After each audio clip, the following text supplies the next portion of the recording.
Right, let's see. Hello. Yep, is it coming through? Okay, something's coming through. Excellent. Is it coming through on this?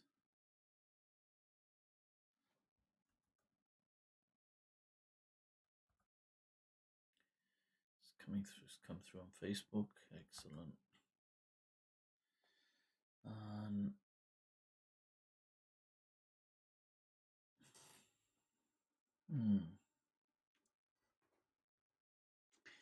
tell you what, let's just do it. And I wonder if on YouTube is it showing? Because it's not showing on here. Let me just. Yeah, I'm on YouTube and it's not showing. It's not showing It's just nothing. yeah, it's saying waiting for Mufti. I would like. Okay. You sure you Well, hit the like button or something? yeah, because it doesn't. Yeah, because normally on YouTube, because it still seems to be saying connecting the software to go live once you go live, but which you see we're already live on the broading software. The YouTube's supposed to have a button which appears says go live, but this for some reason it's just still kind of in its loop saying that we're clicking, we're going live. Let me just check no other thing is on here. Like there is no. Nope, that's off. Good. There's an old Monday Nights with Mufti's thing, you see. I don't want that to be connected. Nope, it's not. Mindtrap. This one is connected. Yep, streaming source.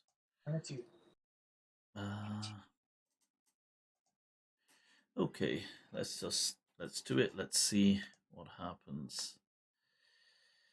Otherwise, worst case, I'll have to get it off Facebook and put it on YouTube. So, all right. So we're all good to go. Yep. Cool. Bismillah.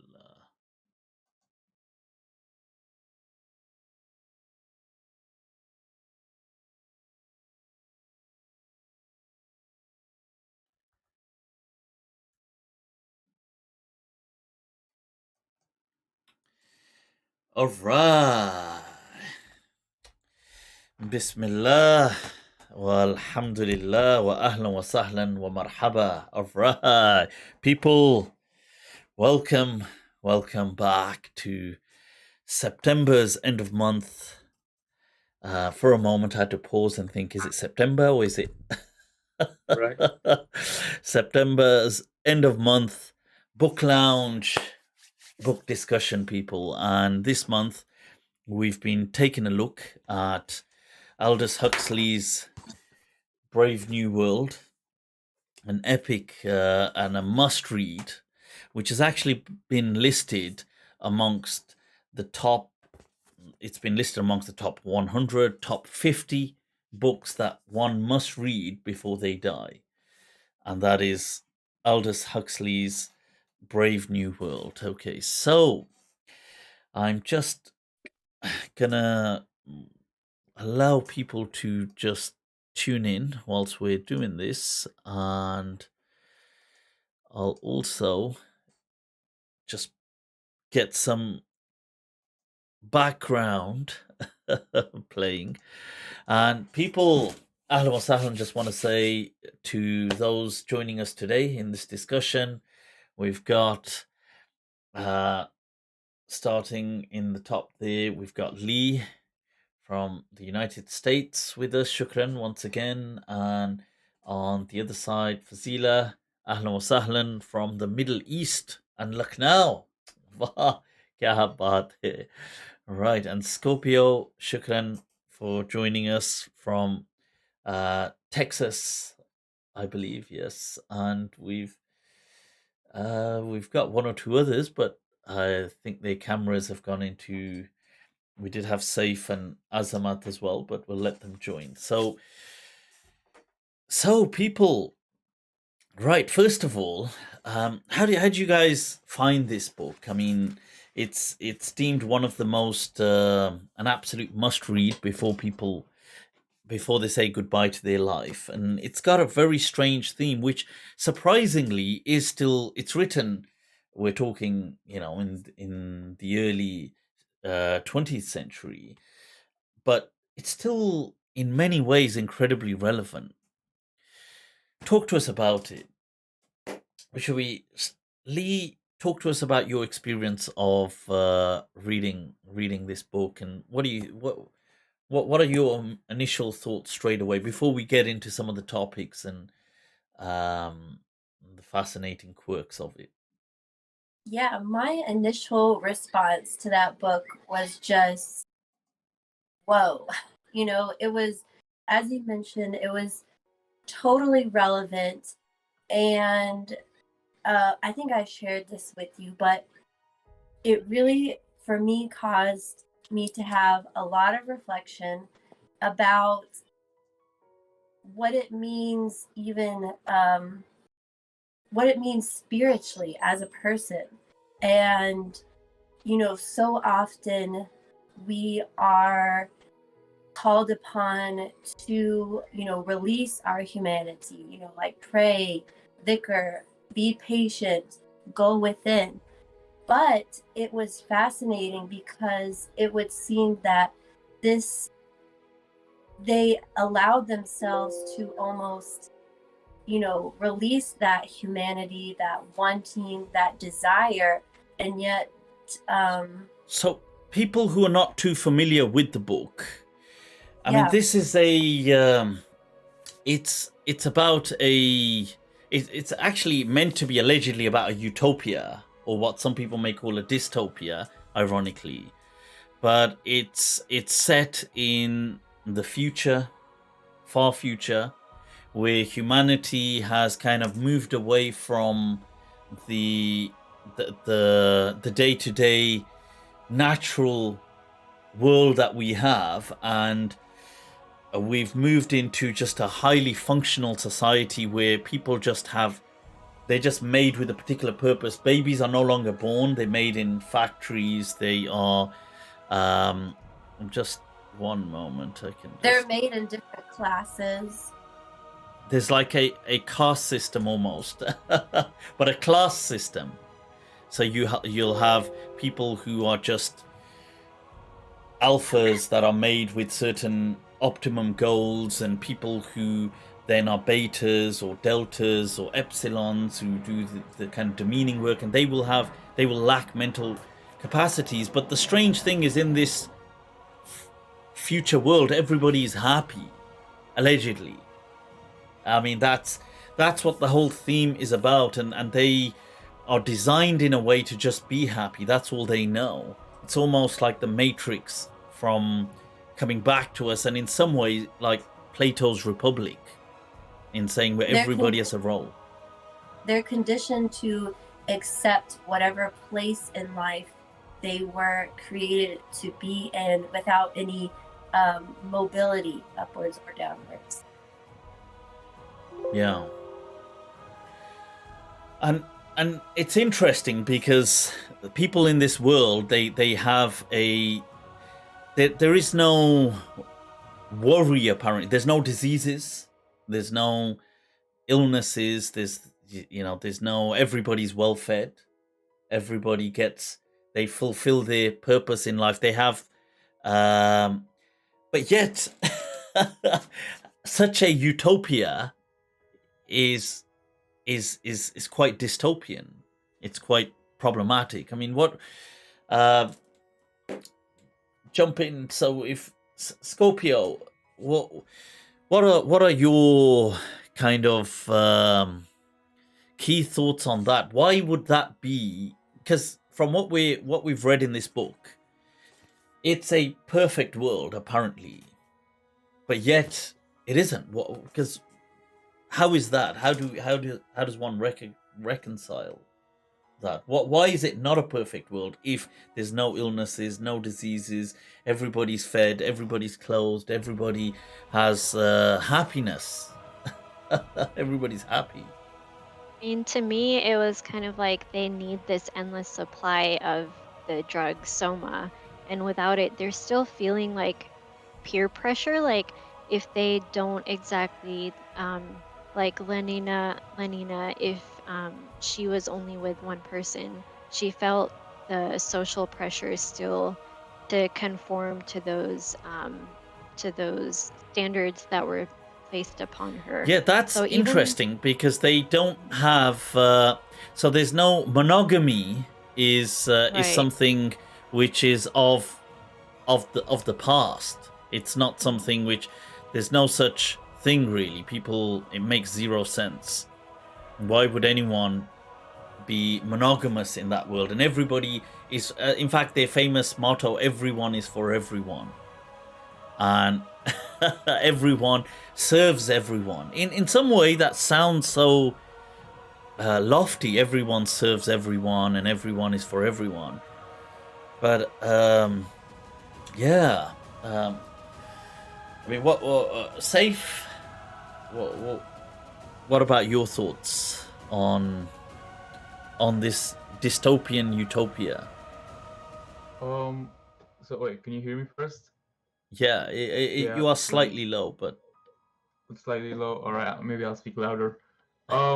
So, man, I feel like we already live in that age, almost there, because you know how they had like epsilon, delta, betas, and alphas. We yeah. already have those in our society. If you kind of,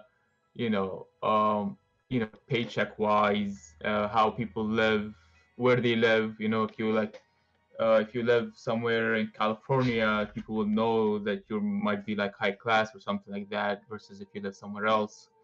Um, and I feel like Yeah, but the we're person like, who is yeah, but the person who is in the lower strata of the society, they still want to be at the upper strata of the society. Like they Yeah. still want to be in that place. But in this world, they're happy. They're happy with being miserable. So maybe that's the difference, because there will always be differences in the society. But what makes humanity running is that humans, they just want to evolve, they want to improve their condition. But what happens in this dystopian world is that you don't have to improve yourself, you're just good the way you are, you have no desire. And the weird thing is that they're killing that desire by feeding your desire, by giving them stuff, by giving them soma, by giving them materials and lots of things. They're killing desire of moving forward by feeding that desire. But It's you right, you yeah. said So like, there. I was going to just a slight question there. Like you said there that it's interesting because because Fazila, you said they are like people today still aspire to higher ideals. So people today are yes. still they want to be. You said people live in different states, but they still have higher goals and aspirations. But those people are miserable, but they are just they're happy being miserable. But you see, the irony is they don't Yeah, they they don't don't know understand that they are miserable, miserable. so they are just happy. Yes. yeah, they don't see themselves being miserable because they're taught to be happy, The right? the And reason the reason that it's a dystopia in a Yeah. utopia is because they don't have aspirations, I think. Yeah, that is so powerfully captured. Yeah, it's the yeah, but I could argue aspirations. that we have like music videos and TV shows that teach you to like love yourself and accept yourself. And I feel like a lot of people are stagnant in their, position, or like they're that they don't grow in life because they're already happy with what they have. Like whether they're living on welfare or they're middle class or low class or high class, they're just happy with their culture and family and everything like that. Like that's my experience with people, at least here in America. You think people I like are? it's You think very. people I are already say it's content? rare. You think people are content with they don't have aspirations as well? Like no, there are some people who would like go to college and try to improve their life and go from low class to middle class to high class. But I feel like there's a lot of movies and music that kind of promotes, just be yourself, be who you are, and enjoy yourself.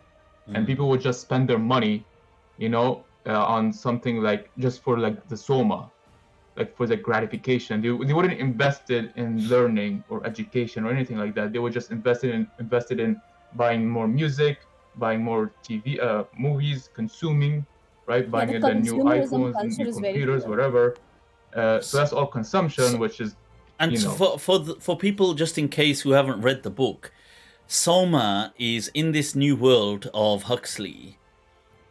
People they have a drink or sorry, it's given in Like a grams. So pill. whether they take it in grams, and they have these rhymes with it that 10 grams does this, don't give a damn, and you take this many and it gets rid of all kind of depression, all causes of depression. So they take these pills and they're always very just they go on some elated trip where they feel really pleasant, and this is their kind of holidays. But except people are taking them on a daily basis. It's not like today people maybe at the end of the year, maybe in the middle of the year, take a holiday. They take this virtual holiday by taking this pill, and they name them different things. You got a lunar trip, you got this trip, you go to the moon, you do this, you do that. You feel wonderful, and you come out and you're so happy, and you just carry on with life again. You go back to the factory, or if you're an epsilon, you clean, or if you're an alpha, you still do your thing, and yeah. Right. No, I agree with you, but also consumption helps them to be happy where they are, right? I think that was one of the consuming and producing. And we do Yeah, but live they in a want to society be, where it's just but they mass want to be, consumption and mass production. yeah, but they still aspire to consume more, they still aspire. But in this situation, Yeah. in this dystopian situation, or so-called utopian, they just don't aspire to be anything. They're just happy with what they have. They have absolutely, because a human, what aspiration does he have? He could have aspirations for love, but love doesn't exist in this world. He could have aspiration for power, but your place is already decided, so you can't actually think of, oh, I want to conquer this country. Because why do war and why does instability happens? Instability and war mainly happen when your aspirations don't match with aspirations of other parties, and then you fight over it. There wouldn't be like a Trojan war if it was in this world. Everyone would be like, Helen of Troy would be like, yeah, everyone belongs to everyone, no war. So they just they just killed everything that leads to aspiration. They just killed everything. So safe. So in for people that haven't read it, that they upon birth and pre-birth, they are put through certain kind of almost like surrogacies where the developmental, let's say the intellectual development of, let's say, epsilons, the low caste, it's stunted, and it's designed in a way that they then, and followed by conditioning as well once they are born, they don't, it's that's what they are. So they would never look to, I want to be an artist, for example. No, I agree with you, but like I could also argue that people who are, born in low class, they just enjoy, like they're happy where they are, and they don't see themselves as like going to college or going to school, and they just follow the footsteps of their grandparents and fathers, right? I mean, we are But also that could mean preconditioned by our family and culture and society there and the is environment we're in, conditioning, but can these right? people not themselves, like, let's say a aspire for person, anything else. No, Yeah, no, it is, but Maybe also their like you have that aspiration. dictatorship governments that kind of like stagnate people, so that's also happening, Yeah. right? You like religion is used to prevent growth. Like It there's is as at well, least in yeah. Egypt, people would like, I know scholars, Mufti, like imams, they were like, oh yeah, just make babies so you can go to heaven, and poor people would make more babies, but then they don't have food to, feed them. Like they become poorer and poorer, and then they force the sons and the daughter to work for low labor, and it's just an endless cycle.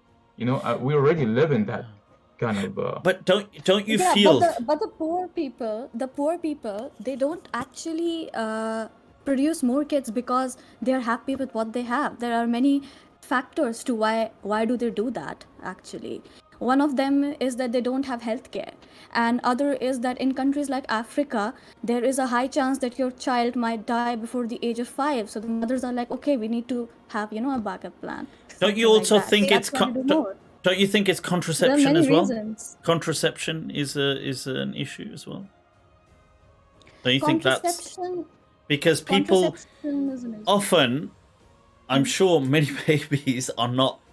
Many babies, to the Yes, dismay of exactly. many Many babies children, are on. to the I mean, dismay of many I think children. that's the healthcare aspect, you know. Oh, Yeah, that's what you That mean ties by into the that's the healthcare. healthcare, Yeah. healthcare yeah. aspect. That's the Yeah. whole healthcare I aspect. They think don't what have. Safe might be trying to say was that at least in America, like we do see a lot of people who will be depressed, or maybe they are just they make like, what was it, there was a study that said that if you make about like $70,000 in America, that's kind of like the baseline for happiness that gives you enough to where for each person your basic needs are met. So after that, you do see a lot of people who are just content working their 9 to 5. They make around that much money, but they don't aspire to be like managers, or they don't aspire to take on more responsibility and stuff like that. They're just good with, But do you having their feel basic. the But difference would be that but for could them,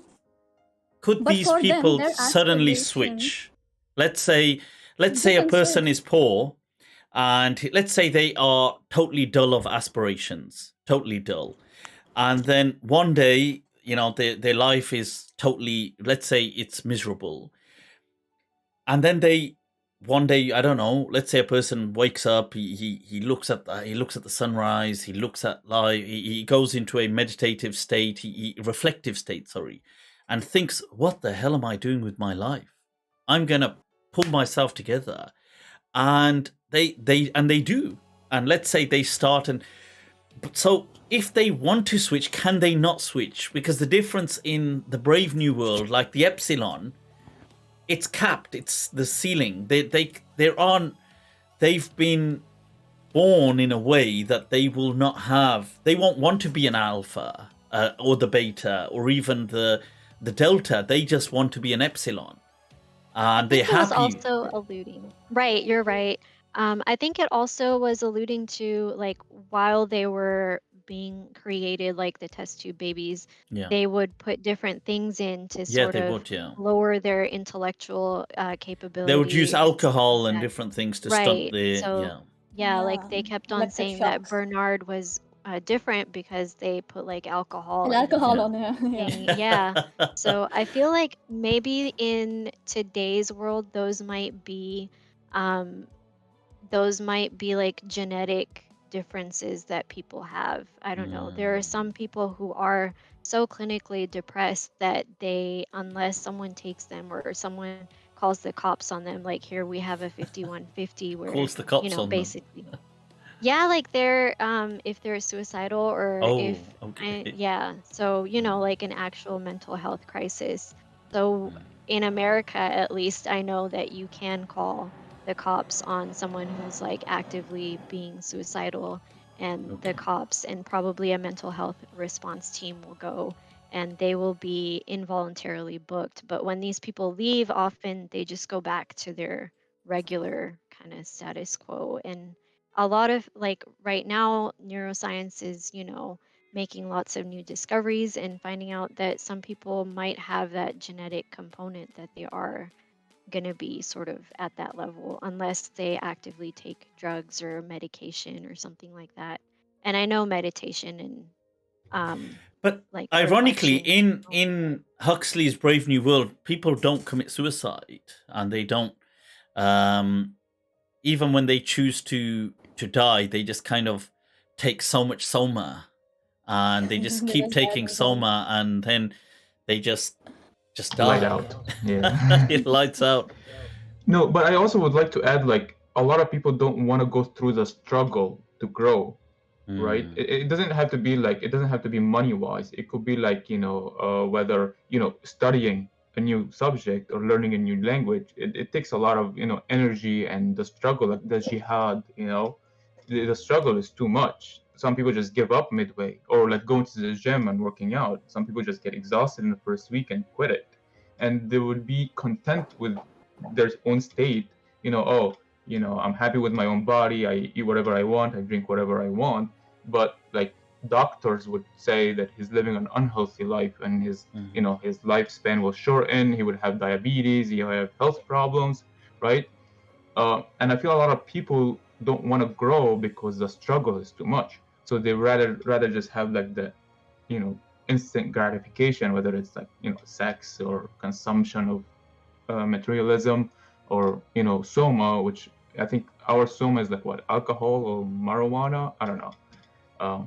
So I feel like that this book reflects a lot about our nature, like human nature in general, right? Like the big picture. If you took all human and put them in one person, you find those people. You find this one person doesn't want to grow. Like even if he's in the wild alone, right?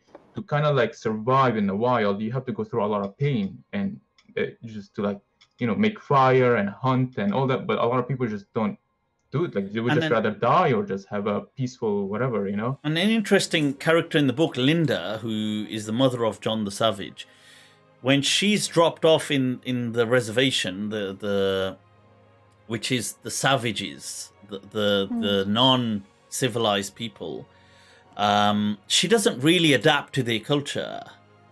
She doesn't really understand it, to be honest, and she she just dies with overdose. Yeah. I wasn't expecting.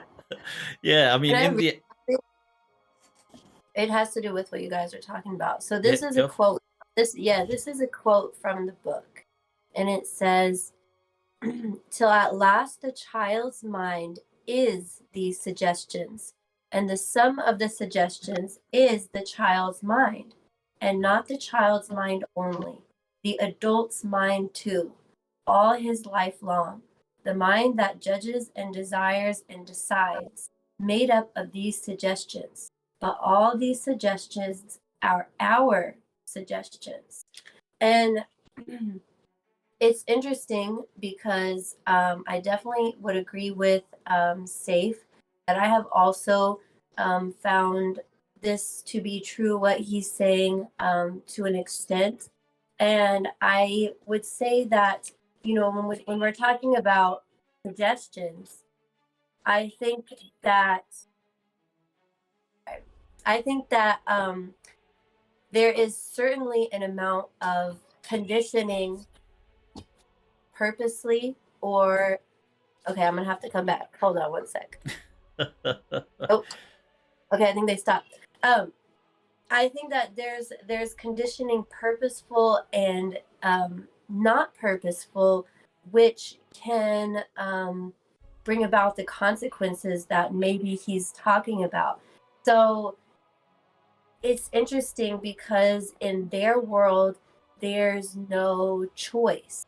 Whereas in, the world that we live in, there is choice. But then from, like, for example, from a non-duality perspective, some would argue that there actually isn't choice, and everything that you are is the culmination of everything that's happened up until this point, which is why you should have, compassion. I mean, there's many reasons to have compassion, but I wouldn't necessarily agree to that. I do think that we can, reverse conditioning, and, circumstances can arise and that can happen. But yeah, that's just something I would like to share. Because I was going to say that when you say they have no choice, but they do have choice, like they have free will, or in their way, so they can. So for example, they can choose to go with this person, choose to be with that person.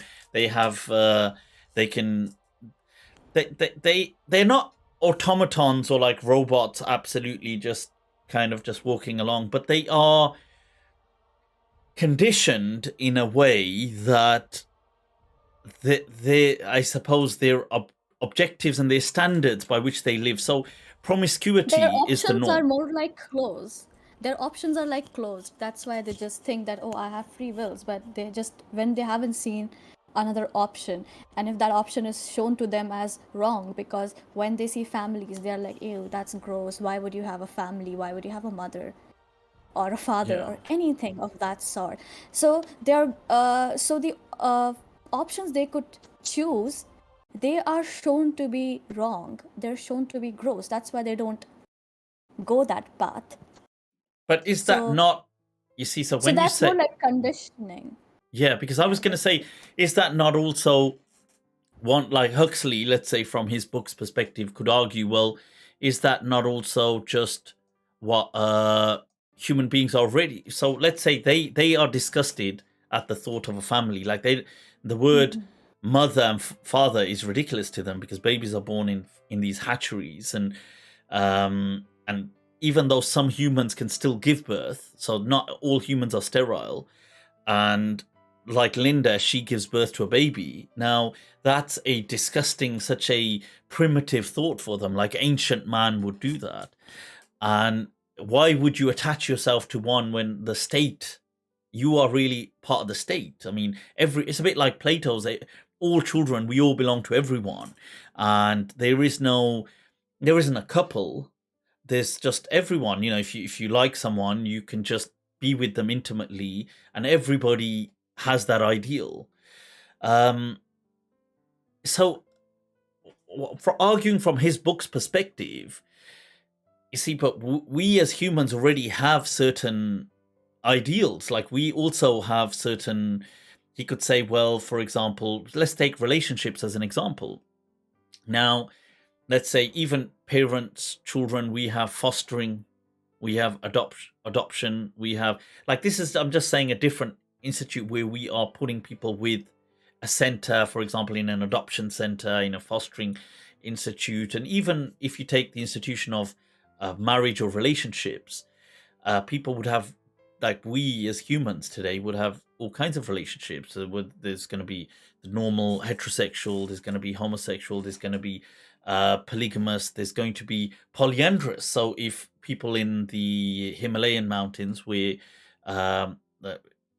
polyandry, where there's many husbands and just one wife, that to many civilizations, or sorry, not civil, many societies, would sound really weird if you said to many, let's say, societies around the globe today that, oh, there's one wife and she has 5 husbands. But in that Himalayan mountain, in those regions, it's the norm. So to them, they'll be like, but that's just normal. And to other people, it'd be, so in their world, they're thinking, well, this is just normal. Nobody owns anyone, even if you have a bit. So the character, isn't it Lenina? She has a bit of feelings for Bernard, but she doesn't understand these feelings. Like she she does have some attraction, because first she's with, I think, Henry Foster or someone, or she's with someone else, and then because nobody belongs to anyone, but she does feel a bit of something, and then towards, obviously, the Savage as well, John the Savage. But it's, the conditioning is overpowering in saying, well, okay, you've got this feeling, but what does it mean? Yeah, because one it could was also. Yeah. Go ahead. No, because I was going to say, one could argue from their perspective of the book, that, look, well, if you translate love as care, then everybody cares for everyone else, and they see to each other's needs, and the state sees to your needs. If Yeah, you to me, like, translate that part about the state, kind of, like, there was so much control, like down to the very tiny details, that it felt like if that the fact that the state was given control over this kind of conditioning, like they had the death desensitization where the little kids would Small go into kids. hospitals. Yeah.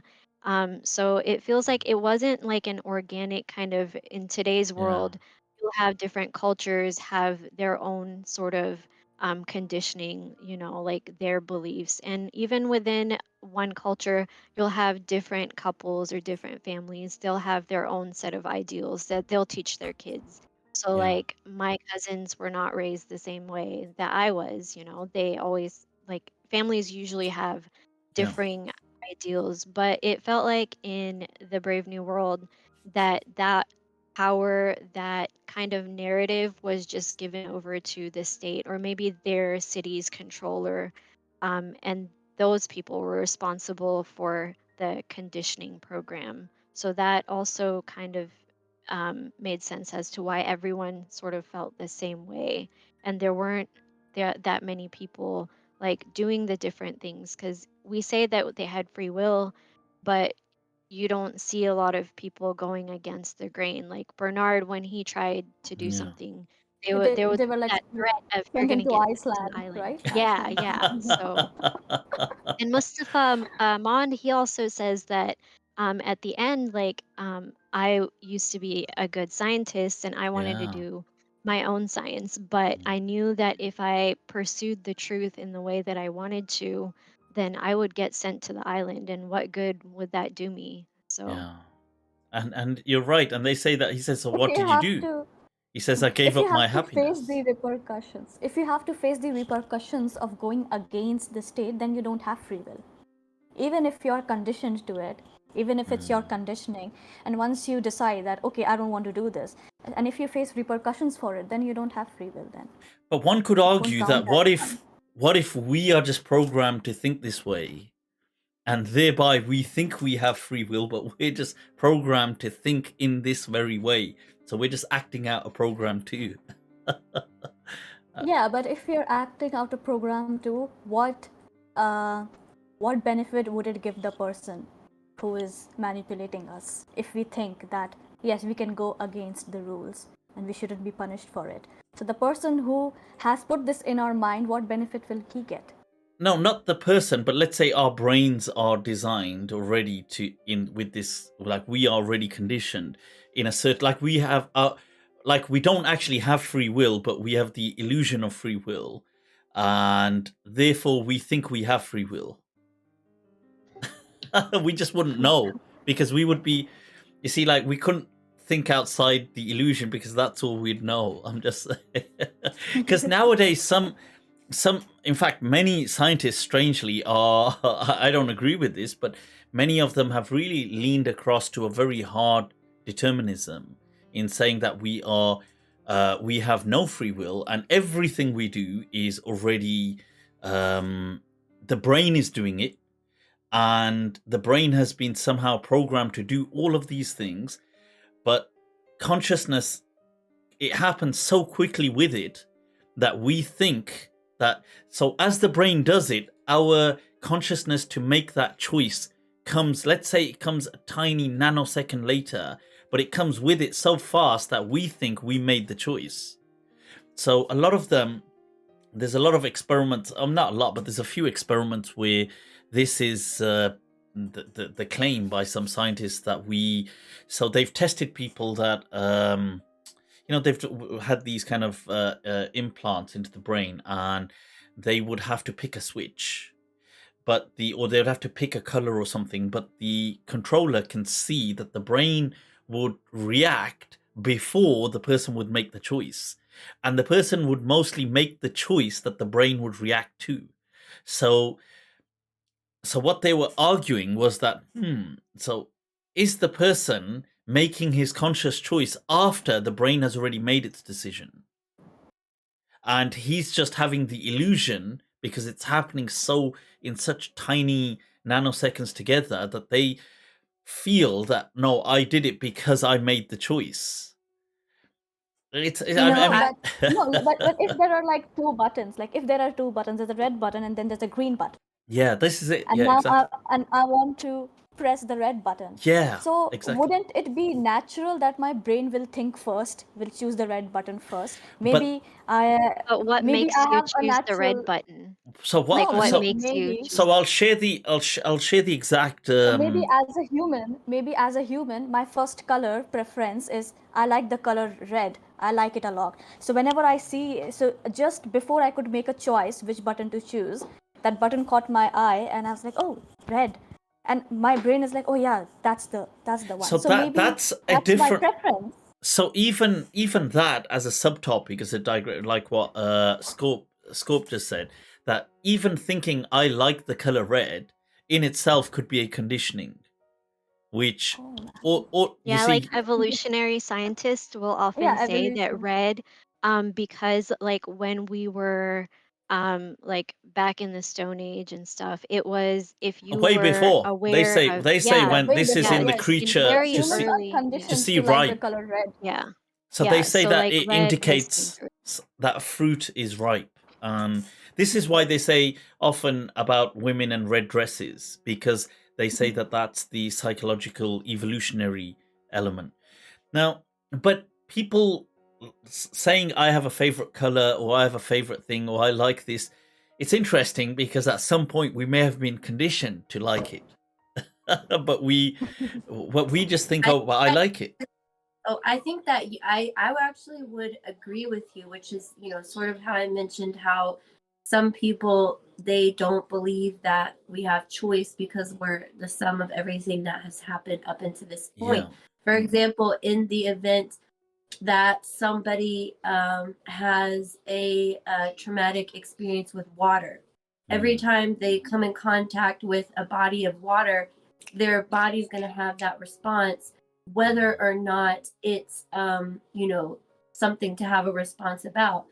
But PTSD. I will say that there is the this is where I think choice comes into play, because while we may have this automatic response as you're speaking of, this is where I believe conscious, because we're only working with 10%, and the rest is just out here. So once that happens, we can actually make the choice to quote unquote condition ourselves differently to those particular situations. Okay. No, absolutely. I'm just saying you see, it's interesting because because what Huxley's arguing, I totally agree. What you got, in fact, was it Scope, were you saying, or Lee, that that this is so different from nature, that the state is so artificial. It's this almost robotic entity that is clearly It's like a distinct from natural. man-made thing, It's right? clearly, yeah, very clearly man-made. But what's interesting is paradoxically, you see, this is the interesting paradox, that in many ways it is very animal-like, because animals too, just, you don't get a rabbit trying to aspire to be a lion. You don't get you see, they just stay within their lane and their kind of DNA genetic remit, and they just fulfill that on instinct, and they don't have kind of these different goals in life, and they just do. So I mean, paradoxically, this Huxley's Brave New World is in many ways also just a resembling nature. It's shocking, because you're right, it's so artificial on one hand, this state, but on the other hand, it's like, whoa, it's actually very too animal-like. I don't know. Well, here, Yes, but they have been turned into animal-like through artificial means. Yeah. And the book has a quote. It says, swallowing half an hour before closing time, that second dose of soma had raised a quite impenetrable wall between the actual universe and their mind. So when you said, rabbit is acting instinctual, it's like my first response is, okay, so what is the instinct of the human, and how is it differing that they have to, as you mentioned, create this artificial instinct within them? That's a. What do you think, Safe? What's this the instinct of the human? Is it to aspire to something like this? Because one could say, isn't all we want is the pursuit of happiness.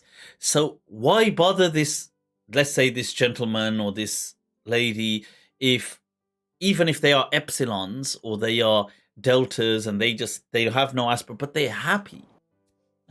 So from my experience, so luckily I was born in a good family, right? And I went into a phase where I was happy and comfortable, but at the same time very bored because there was no growth in my life. Okay. And all I did is like, because I have all the necessities, so I can just like eat, sleep, and work, whatever easy job I can get, and just get my necessities, and I'm done and I'm happy. But as time goes on, I felt very stagnant and very I don't know, I feel like, when, like, let's say your favorite food is sushi and you eat it every day, Yeah. it just becomes boring. Desensitized. Yes. So my life standard, it was just becoming boring, and But what I if felt like I need to do. But what if you didn't have that yearning, and you didn't get desensitized? So you're just, you see, because you're saying, let's say all my necessities and let's extend it, not just necessities. Let's say luxuries are being met. Right. Your Like convenience if you go on is vacation, comfort. like if you go to Hawaii So for yeah, so 7 let's days, say in this food, health, intimate pleasures, all of these things that the creature comforts are being met comfortably. But you, in this scenario, you said, but I had a yearning, a kind of a deep, within yearning. But let's say that yearning didn't happen because you could take a pill. And now with this pill, you could take Soma and you are just always happy. And if that's the case, then I would absolutely agree with you. That It is would be like an pretty epsilon much what's forever, happening in the book, pretty much. No, I totally agree with you, and I think I feel like fitting into your group also plays a role in just being who you are. Like, although you can live in a society where they violate monkeys, your conscience would say, don't do that, that's wrong. But since your family are doing it, your dad and your mom are doing it, you just go by the flow to get their approval, right? Yeah. And I feel like in society we have that people are just going for their approval of their superiors, whether it's their mom or their dad, and that's also stagnant growth. But if you're absolutely right, if I would take a soma that kind of kills off growth and just makes me the who yearning, I am. not does it kill off growth? It kills off the yearning for growth, but it also gives you a happiness. So you are happy. Let's say happiness is a particular measure, and 10 is the maximum ceiling of happiness. So you take Soma, as they do in this Brave New World, and you are now just happy. You're at number 10. That's you. So imagine convincing these people that wake up from this. But wake up to what? To just misery, depression, I wouldn't want to wake up either. To struggle, they say, like just... Mustafa Mond says to John the Savage, he says, well, what freedom for what? Freedom to be ill, freedom for disease, freedom for, is this what freedoms are you speaking of? No, you're absolutely right. Like if that was the case, that's why I like Mustafa was my favorite character, because he understood, he understood the pain you have to go through to love and to have passion and intimacy and all that. So he kind of kills those off and just kind of stabilize the country or the people, the civilization with Soma.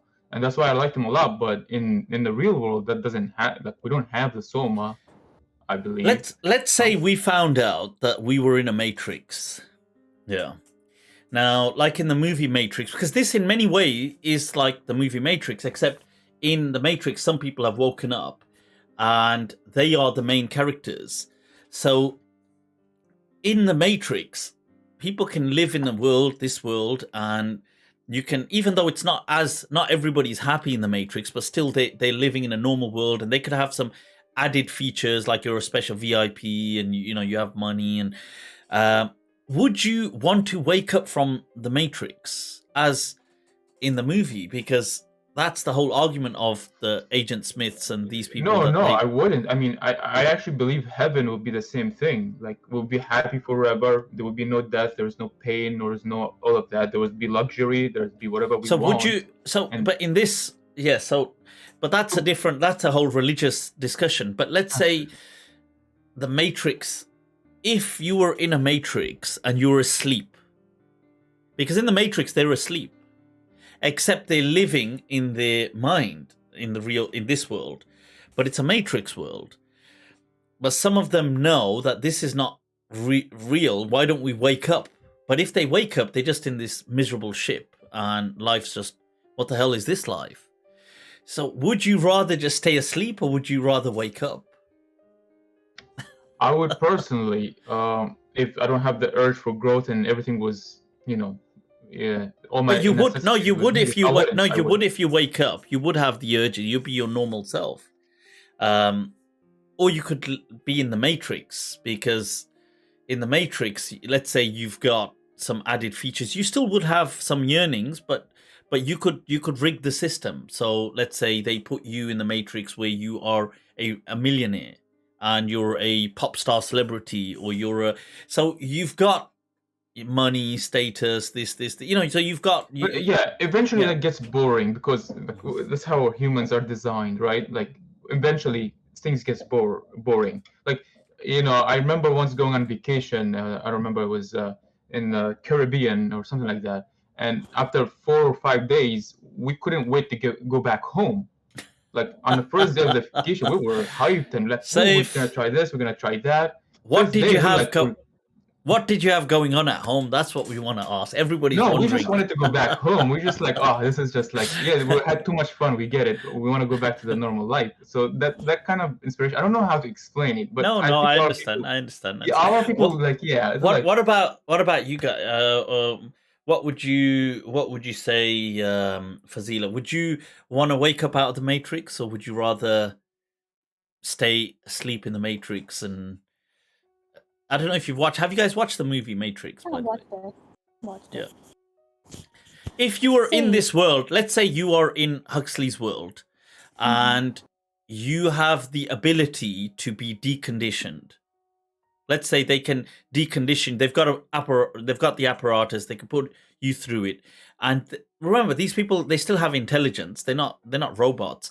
So if somebody explained to you, look, if you go through this machine, and we're going to turn you back to have your free will, let's say, and be deconditioned, would you, knowing, okay, this is what decondition is, free will, or I could stay in as I am in Huxley's world as an alpha or beta or epsilon or whatever, would you make the switch? Yeah, that depends on which social class I am. Because if suddenly I get the free will, I'm gonna feel miserable among these people, and I would be like, no, I want to be an alpha now. So that would actually make me miserable. But if I'm in the higher part of the society where I'm getting everything I want, then I wouldn't make the switch. Yeah, but you see, even the low people are still happy. They're very happy. Like, so the epsilons don't Yes. want to be betas. Yes, but I am low. But I have been deconditioned. So now I want to be high. Okay, so if you get deconditioned, okay. Yes.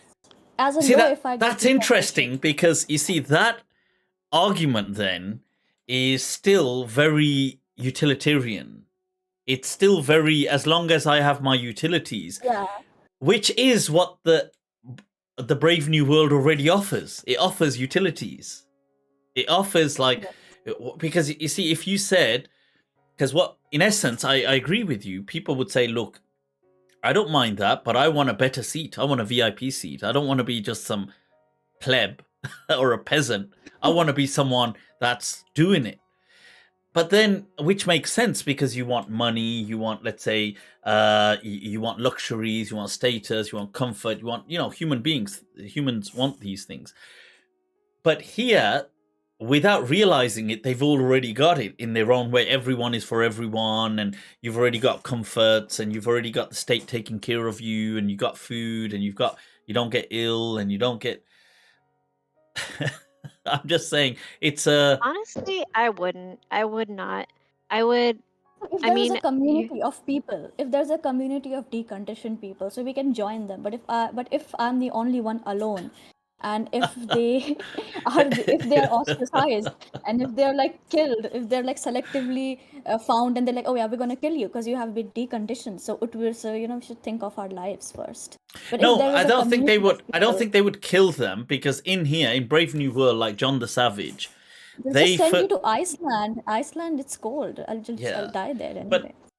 in they the end, had like It doesn't have to be Iceland. It could islands be too. yeah, it somewhere else. doesn't. He could. Yeah, He they could had go. different ones. They had Yeah, they could return you the anywhere. Malpais, which were the other savages, but they also he chooses in the end to just go off towards that little to up beyond Portsmouth, that little lighthouse where he just lives on his own. He wants to live as a hermit, and he just wants to. He thinks that will somehow be okay. But obviously, human beings are social creatures. It's Yeah, it very does.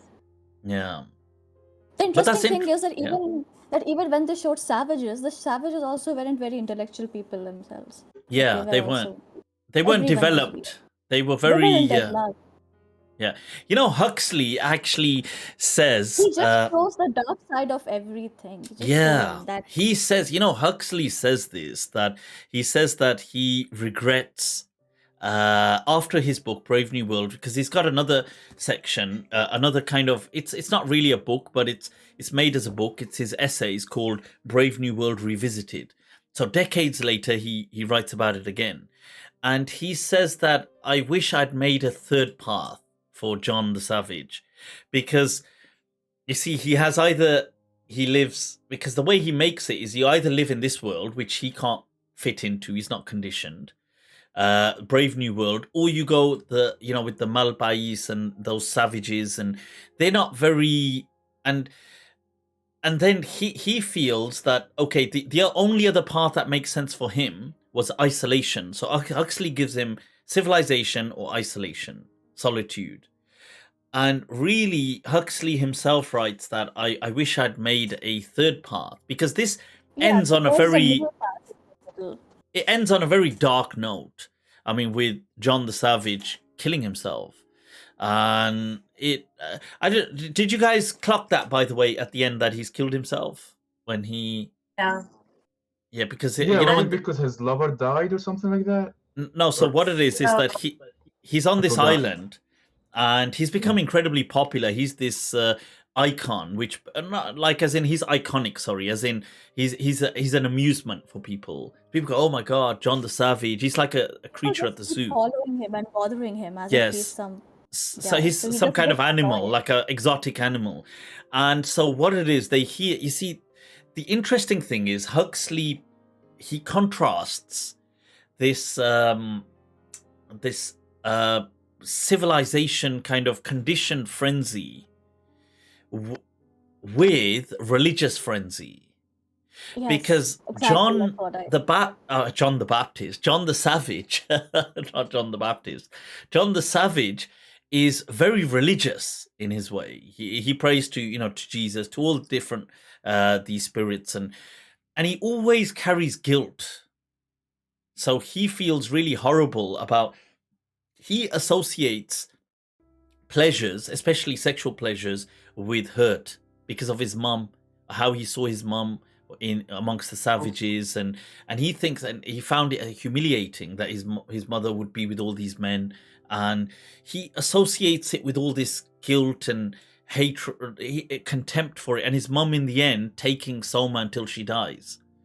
It's for him, it's like, and when he resorts to this island, see, one of the things he does is that self-flagellation. He whips himself to get rid of desires every time he feels desires, and we have that in the Christian tradition and maybe other traditions as well, this self-flagellation.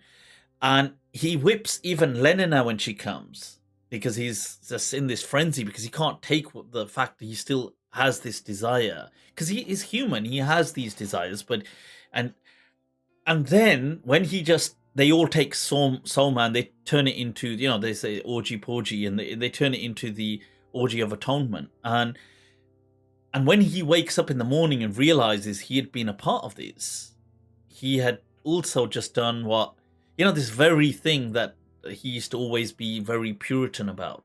That, oh, this is disgusting. You guys have these kind of promiscuous sexual orgies, and you have all this lifestyle. But he was a part of it, and he took Soma, the very thing which he was always trying to. And then in the end, when they come to find him, and it shows that they just find his feet hanging, and they're turning gradually.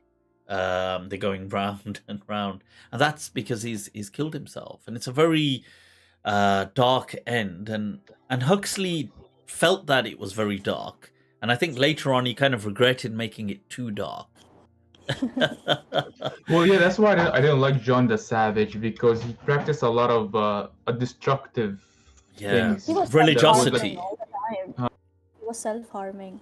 Yeah, self-harming, which he doesn't benefit him in the long run. It's just destructive, right? It's like, Though he what's was the a word? savage when he Masochist or Yeah, Masochist. Yeah. And I feel like that's destructive pain. It does nothing good to you, and that's why I didn't like John the Savage. Yeah.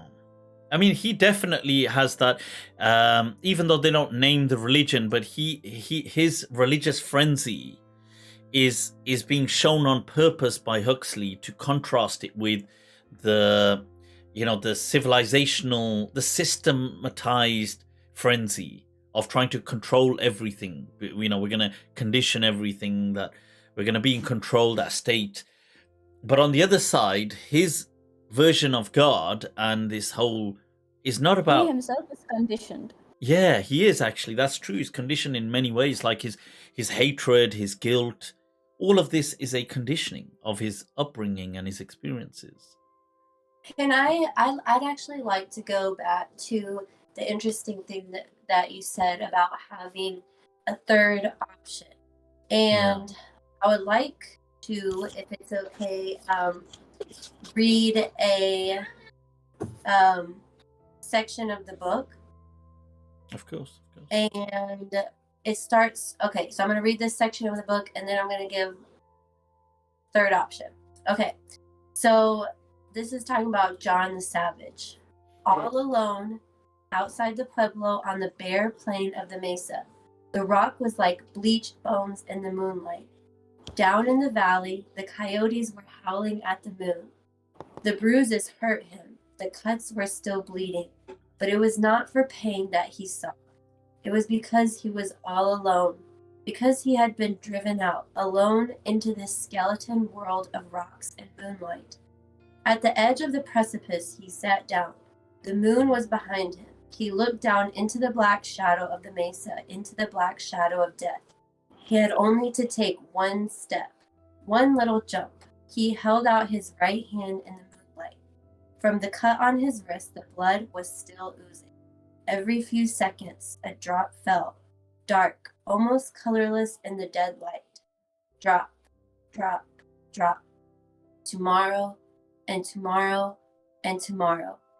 He had discovered time and death and God. Alone, always alone, the young man was saying. The words awoke a plaintive echo in Bernard's mind. Alone, alone. So am I, he said, on a gush of confidingness, terribly alone. Are you? John looked surprised. I thought that in the other place. I mean, Linda always said that nobody was ever alone there. Bernard blushed uncomfortably. You see, he said, mumbling and with averted eyes, I'm rather different from most people, I suppose. Yes, that's just it, the young man nodded. If one's different, one's bound to be lonely. And to me, this is where the third choice comes into play. Even maybe the author himself would have had some sort of, maturation and growth in his life, because the third option for being different and being alone is that at this point, at least in our experience, when we are in those moments and we go inward in our most alone times, in our most times when we've been driven out or are totally different, don't have anyone else, this is often where we find our most peace. But it's interesting because of the society that they lived in and the conditioning, to be alone in this state is, one of the most, utterly despised things that could happen. But since John was of the savages and he wasn't totally conditioned in that way, then the third choice could have been for him to, take that path inward and to have had a more contented, happier ending. Unfortunately, he had the ending that he did. Yeah.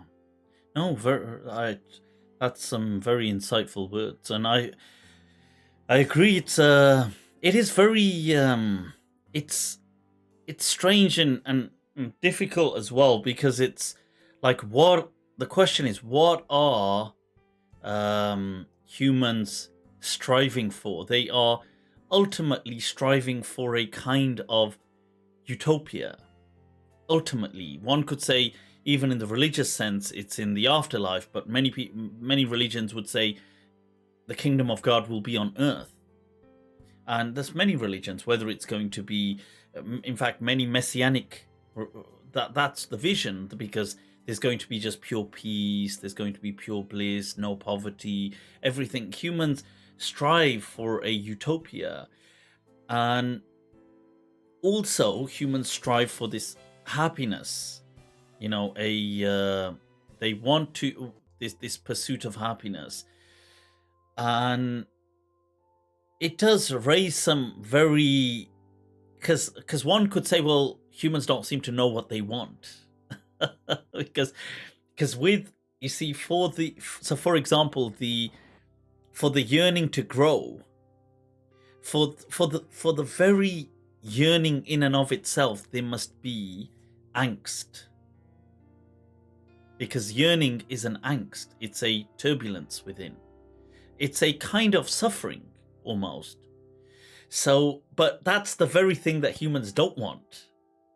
But ironically, they want, because there can't be growth without that angst, without that yearning. And then if there is growth, most humans won't do it. Like we said earlier on,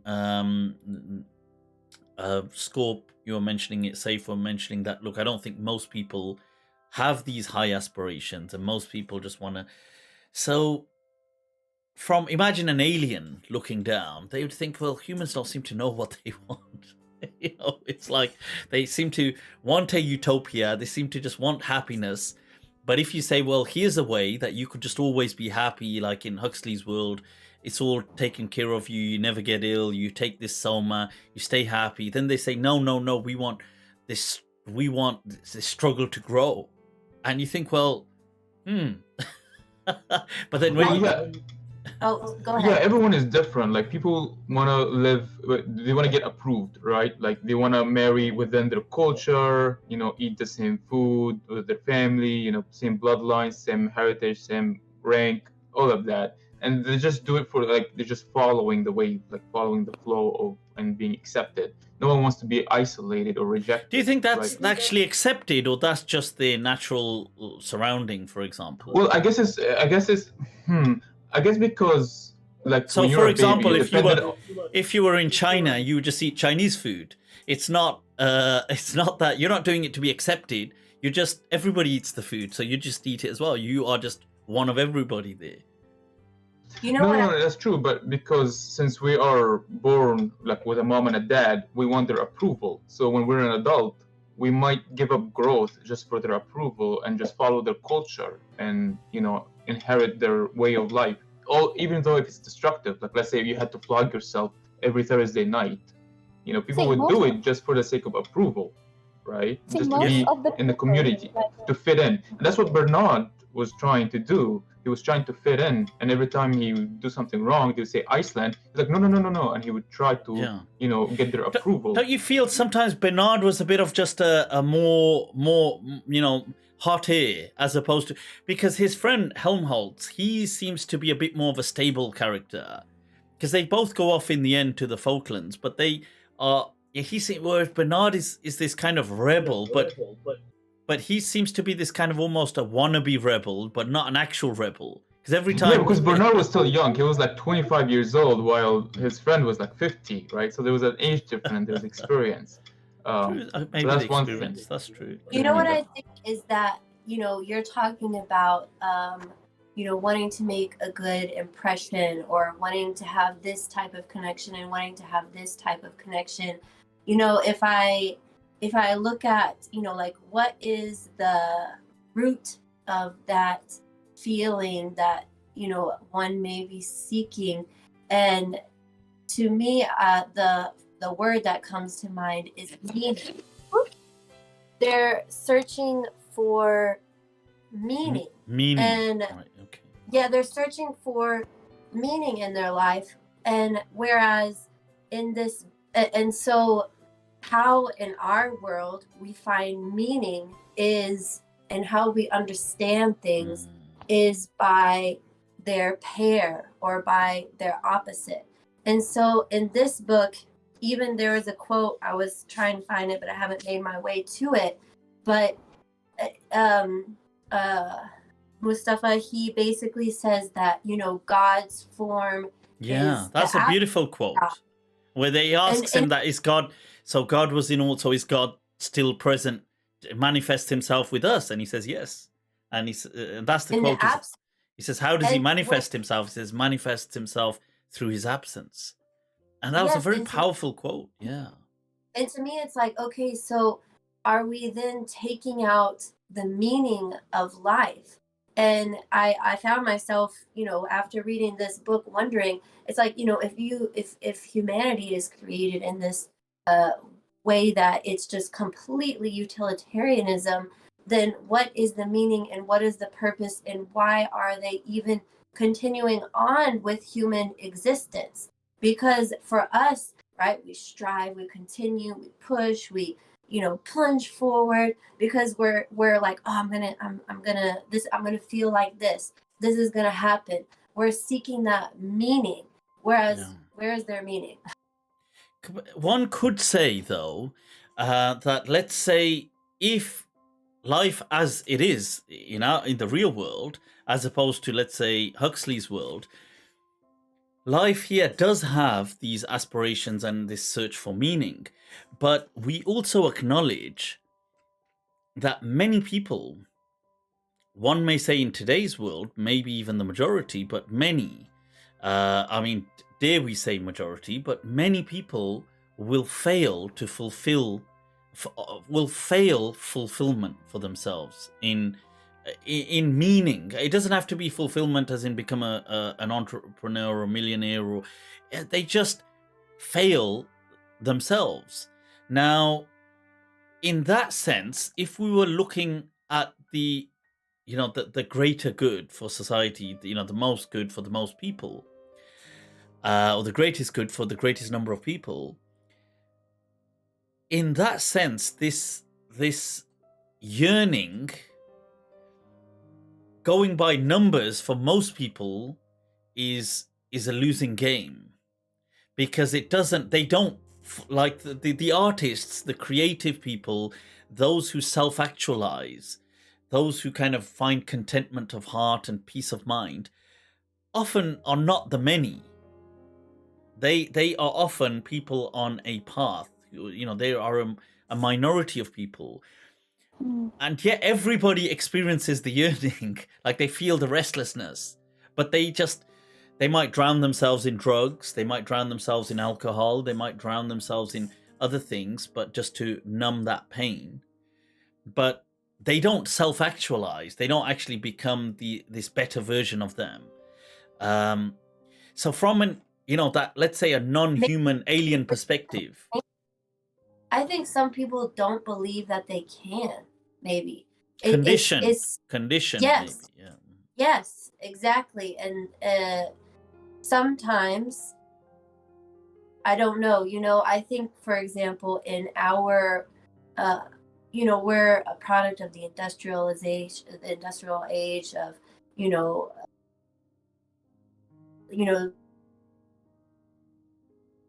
The voice is Sorry, going. just froze slightly. Yeah. Oh, my bad. Tying it back to the other book that we read, of Money. capitalizing. Yeah. And it's, I think that, because of those, I don't know, just because of that type of growth, and we talked about it last time, is that, there was sort of that we've sort of forgotten this connection to that level of consciousness, because people that live on the earth and are in these types of civilizations, they generally don't feel that. And so that's why I sort of still think that we're in a very at least now, very unique time that we can, maybe not even in my lifetime, but at least we can set the stage for growing that in people. Yeah. That makes sense. No, I understand, and I I agree. I think I do see the paradox almost of the situation as well, but I agree with you that we are in very fascinating, incredible times. To be alive, I feel in many ways is a privilege in this time. That's my personal perspective. Maybe to other people, they feel that no, maybe this is a worse off time. But it's and this book does portray it in very grim terms. This utopia is really just a dystopia, but I feel when we try to put the finger on it exactly, the closest we can get to really is as you'd said, Fazila, that it was maybe aspirations. People just don't have aspirations because if breaking it down, what is it that's actually wrong here, apart from just the the machinations, the making it, everything being automated and just industrialized. Yes, another thing that is not here, which is normally present, which actually makes humanity tick, is because let's say that the savages, they might have had aspirations actually. Maybe their aspiration was to reach the heavens. That's why they were acting all weird, and they were all. So Okay, that's a good point. yes. So another thing which is missing, I think, from both the savages and from this world, this dystopian world, is that curiosity, the human mind of exploration. Wow. The human mind wants That's to actually explore. much better than aspiration, I think. Curiosity. Yeah, to me, like I sort of saw it as like humans innately have, at least the way that I feel, that like a need to search for the truth and to be free, like to explore freedom. And there was actually a quote in the book, I think Mustafa Mon says it, that our Ford himself did a great deal to shift the emphasis from truth and beauty to comfort and happiness. Yeah. So I felt And then he like goes on to truth. explain that, doesn't he? He says in the sentence Yes. after Yeah. that, he says, Yes. Mass production demanded the shift. Universal happiness keeps the wheels steadily turning. Truth and beauty can't. yeah. It is So exploration that keeps humans going. Like they 'Cause want he- to explore, Because they he's want to saying, learn look, new. because he's saying truth and beauty, as intrinsically important as they may seem, but he says that if we replace them with happiness, then happiness, you see, truth and beauty, he says, are kind of irrelevant. Because if we can just give people happiness, and we can do that through soma and through the oh yeah. conditioning. He says what's the point of truth or beauty or knowledge when the anthrax bombs are popping Exactly. all around you? And that was when science first began to be controlled in the Yeah, novel. because he's saying that truth and beauty is there, but it doesn't solve, because this is obviously 600 years after Ford, but after his Fordship. But mankind are still there killing each other, and they're still going through their suffering. And so he's saying, well, if we can still be happy, let's shift it to just happiness. Everybody, this pursuit of happiness. And it's, I have to say, it's actually that once if you get beneath the surface, it's a very complex equation that they are presenting in the book. It's not at face value, it may seem this is easy to just knock away, but they are presenting things which even like we we read this and we're not at ease with it and we don't agree. But when we start trying to put the finger on it, we find that it's more complex because Yeah, they're because saying, it doesn't seem human. It doesn't seem yeah, human because that's the it nature of doesn't. human, to explore, to learn, to find out, to be curious. But they to could say, well, learn, what's the to purpose of that? aspire. Like, what does that? They could say, well, that doesn't, because the argument would be, well, that doesn't really achieve happiness. It has Yeah, a that doesn't curiosity. achieve happiness. That doesn't achieve happiness, but that's what makes us different from other animals. So that's why it makes us feel a little uncomfortable, because But that's very animal-like. animals are curious as well, to be fair. Animals Yeah, are very but curious, yeah. animals are curious, but not as humans. Like humans, Obviously, our at other capacity levels. is intellectual, so we can be curious mathematically and in Yeah, engineering, and mathematically. but Yeah, Yes. and I would For like to add example, that Mustafa was kind of cheating because he was running the experiment on Bernard. If you guys noticed yeah, that, he was letting him, like, his assistant was like, "Hey, can we precondition him back, like put him back into the class to precondition him?" And he's like, "No, let him be, but give me updates." yeah. So he was actually doing the curiosity thing in this. Yeah, you're right. He was, and Mustafa Mon, to be fair, the other thing that's as well, why he that's why had he seems the access most to the other human out world. of all. Say that again. Yes, that's why Mustafa Mond, even though he's like the antagonist, he seems the most human out of them. Yeah, and Huxley himself writes that his own personality, he sees himself closest to Mustafa Mon, because you're right, he seems to be this antagonist in it, this very super, the conditioner, strict and very cold almost. But then you come to learn, well, actually, he knew Linda, and he had this emotional bond with her, and he had this deep He's the most curiosity for science. human-like. Yeah. Like he fits all the boxes of what we perceive as human. That's why we just get gravitated towards his character, while others seem weird. Yeah. Yeah, You're right. he had the poetry. He had the books locked up in his and in he his says chest. that, Shakespeare. and you see the human thing that he says, that, oh, we can break the rules if we make them. Yes. So he's allowed to break the rules because he says, well, I have to read this to know what is bad for people, so they can't read Right, it. because he was regulating them. He was like But playing. I don't want to say even though he God, is a but he was tyrant, regulating them, and he can trust himself to regulate people in a peaceful and happy way without making them suffer like he did.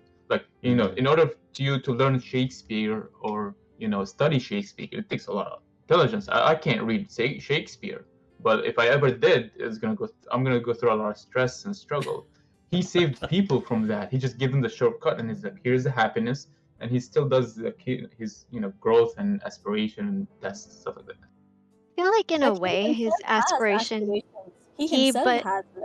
but he had them, but he like left them. He did. Right? Like he said he wanted to be a science. He's like the ultimate compromise. utilitarian person who saw that, oh, I can't live the life that I want to live, so I'd rather have the power. I think Yeah, I would but feel he still did it with his natural will. Like he wasn't conditioned to it, but he still did it. Like I he would had a see him. choice. Yeah, I would see him as more than just utilitarian, definitely utilitarian, but also at a point he became this realist where he realizes if I want to follow science with this curiosity, then I'm going to end up there in that island, and so I'll just give it up. Like he's between the devil and the deep blue sea. That shall I? And he just embraces this. Says, yeah, let's just embrace. Well, he does tell Bernard that it's like a promotion for him. It's actually a good thing to go to the island. Yeah. Right? So I feel like he also wanted to go there, but he used his knowledge for good to regulate people. But I don't know. That's just my interpretation. I could be wrong. No, there is no necessarily wrong, and I think that is pretty much what he was definitely doing. It is very fascinating, I have to say. I did. Like even though Mustafa Mond is like a tyrant, like a total tyrant and everything, he is closest to a normal functioning human being, like out of all the characters. Yeah. He seems the closest to humans as we understand them. Yeah, like he's kind of Hitler, but still a human. So we're like, okay, Yeah. that's Yeah, that's why he he's is. acceptable. And this is why Huxley felt that that resembled him in many ways. That's interesting. And Huxley did actually have a different book, a follow-up book called The Island, which kind of rivals. It actually does have. It's a more positive spin on humans and the search for this, a better world and all of this, as opposed to, in this case, it's a utopia which is actually becoming a dystopia, but that's kind of like the opposite he does in that. So yeah, but it is, I have to say, somebody back then thinking of these things. I think, did he write it in the 1930s or something? He wrote it. I think it was in the 30s. Yeah. Yeah, he wrote it something like that, and it still strikes home in many ways that we're still yearning for this perfect world, and now we're getting closer to technological. Back then, obviously, we're not making. The consumer culture has so much parallels with the real world Yeah, right now. That's exactly. actually scary. And the Like, technological don't and the mend it, techno. just end it. No, Like, but don't mend it, just end it. Like, people just want to consume. yeah, that's a good one. Yeah, and the but even the chemical world and the technological world having this understanding that, look, we let's just get certain things done, artificial things, let's get enhancements, let's get a bit of what we covered in the last book with artificial intelligence. That also shares a lot of parallels with our world. He says, we have a system for that. We need this done. Yeah, we've got a system. When they ask him about what do you do for the human adrenaline? And he says, yeah, we have a monthly surrogate where we send them and it pumps their body with all this adrenaline and it balances everything out. And, in many ways, although we're not there, but we are in, we've got these kind of supplements and this supplement, and we take We are this moving towards that direction. We Yeah. are moving toward, like, in a technological sense, we Yeah. are moving towards that direction. But in an ideological sense, we are not, which is kind of weird, because in the book, the people, they have this sense of community, like everyone is for everybody, like we all are one, everyone serves everyone. But the parallels which are happening in the real world are not fueled by community, rather Yeah. they are fueled by individualism. They're like, I'm going to do whatever I want. I am me. I am free. So in this wow. world, it reaches a level of promiscuity, like in the book. Like, Yeah. if we reach this level of promiscuity, it won't be because of a community aspect. Rather, it will be more of an individualistic aspect, that it's my body. I can do whatever I want.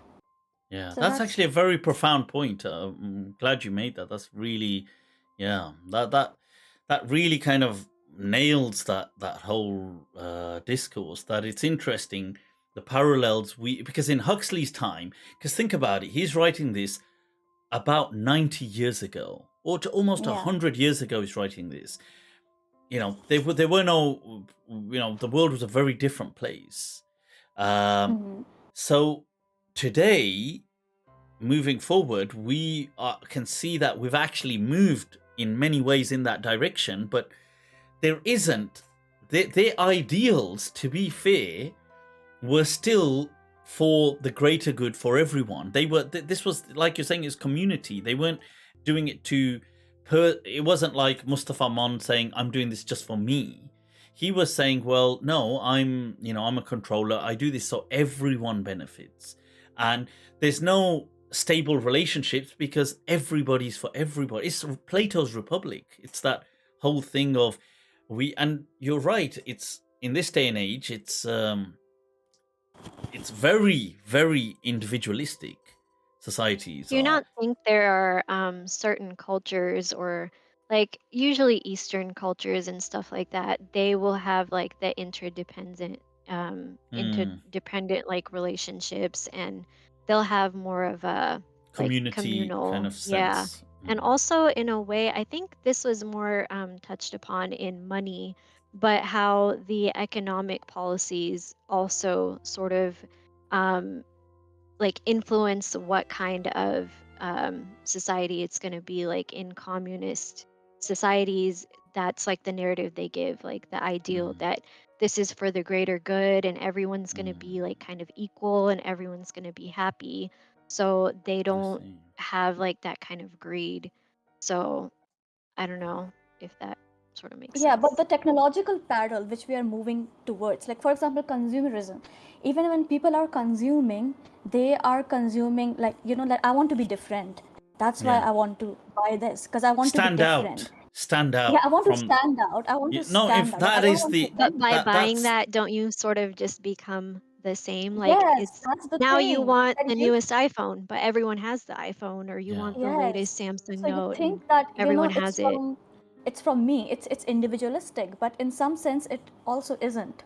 Because But it's the very tiring to stand out all the time too. Like you always have to find something new, like new content, and yeah, Not so stand out. you're gonna get exhausted and depressed at it the end of the it day and is go like, this wait, this is not what I wanted. because I Not would, not exactly to stand out. It's more about to feel that I have control over my life. but I also And to do feel feel like, that there is a very strong motto in the modern world of beats that stand out, that make sure you yeah, you make sure stand you out from the stand out. crowd. I think there is a strong emphasis on this, and you're right. It ironically, paradoxically, leads to everybody doing it, which is then just the same thing because Yeah, everybody Yeah, if tries to everyone is stand a out, and superhero, no one is a you hero. because now standardize it. everyone wants to stand out. Wow, wow. No, it's amazing. I really I'm glad we There was covered this. one And more thing that I just remembered. In terms of like saying that we're moving towards that kind of like the biological and technological feats, yeah.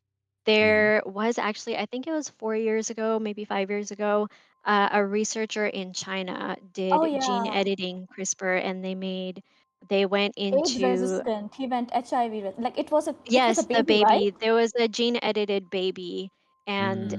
that they were successful, but like the He was China jailed. had to, yeah, he was just recently like convicted or He gene jailed. edited that baby because his Yeah, parents had HIV. So he gene edited yeah. the baby so that he So wouldn't get HIV/AIDS. yeah, so And like when he that kind of became to know, he science just is becoming yeah. possible, and it Yes. was it was Why honestly was really that? Why weird was that a problem that the baby was the because DNA was edited?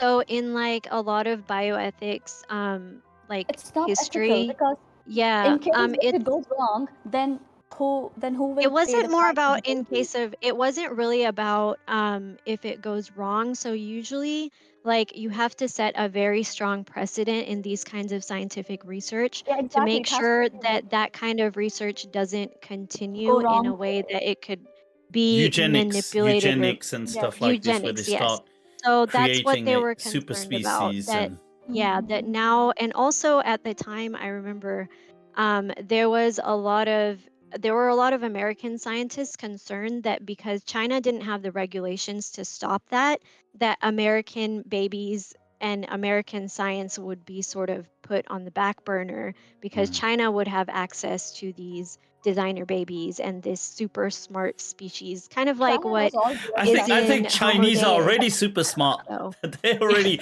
They are made that. they made So, artificial sun. They I made mean, I artificial know sun. they've but made an I think, artificial sun. Yeah, exactly, wow, and they made an artificial sun. that's what they Yeah. I did claim. not know I've read that. that. Yeah, that they've Wow. made an No, artificial they sun. may, yeah, like Because it's a wow. reactor. It's called a tokamak reactor. So what they do is that they take plasma and they compress it like really, really high. Like they compress it really, really high. So it reached the temperature of the sun only for a few milliseconds though, but it's a big feat that it reached the temperature of the sun. It's Like they madness. Yeah. compressed it so Wow. high, and Wow. and if they are very successful in it, it can provide them electricity for like a decade. And they currently, I was just reading day before yesterday, the announcement for they are setting up a residential space station on the Yeah. moon, the first Yes. to put it in the Tianwen. moon. Have a Yes, lunar Tianwen. resident. Oh, right. Okay. Is that what they've Tianwen called? one. So, no, the actual, no, not that. The actual international, they've called it the International Yeah. Lunar Residency something station. Changi. Changi? Uh, Lunar uh, residency. That's no, the Changi. Shanghai, no, the Changi, the moon Shanghai. goddess? So this was, Because that was the moon goddess. no, not that. So in this, they've Oh, announced it alongside Russia that basically what they're going to do is on the moon, not in just the space or orbiting the Earth, but on the moon, they're going to set they're up gonna an make a house on entire the moon. compound, which is called the Okay. International Lunar Residency Station, and it's going to be it's China's project and Russia's with them, and they did say that we welcome the international community to be a part of us. And they were showing pictures of what it's potentially going to look like. And it's just this huge kind of complex with these kind of, where I suppose people are going to live. Because they're saying it's going to have permanent residency on there. But not for citizens as tourism, but they're going to have always people up there doing stuff. And what they're also looking for, they said they're going to create, this part of the project or the plan is a certain part of the moon to set up extensive solar panels for energy, and that presumably is going to, one, it's going to light up that space station, but two, they were also saying somehow, I don't know how this would work, that energy could be used water. for Earth. They're gonna make water. But I don't know how that would work, because because I'm thinking, why couldn't you just why do you need to put solar panels on Just put solar on the panels moon? on the I'm sure you've got enough space on Earth. But maybe if see, you've if got a you're taking ridiculous solar amount of the panels- sun, the No, moon but covered if up. you're taking solar panels to the moon, that cost. Just Everyone, put it on I'm the gonna- Earth then. I gotta go, but I just want to say it was truly enjoyable. Thank you so much Shukran. for this we're opportunity going of reading with you guys. we're going to wrap And- up anyway. We've been going on. It's been thoroughly enjoyable, and I have to say I've enjoyed not only this book but more so the discussion that we've had, and I hope it encourages other people to read as well. So guys, it's been awesome. Shukran for taking part. Fazila, Saif, Scorpio, and Lee's already gone. Those of you that are viewing this later on, if you want to read it, check it out. It's Huxley's Brave New World, an epic book. And we'll be back, inshallah, next month, end of the month. Guys, so shukran for taking your time out, man. Absolutely shukran. Much love. And take care of yourselves, and we'll speak soon. We'll log off. Assalamu alaikum.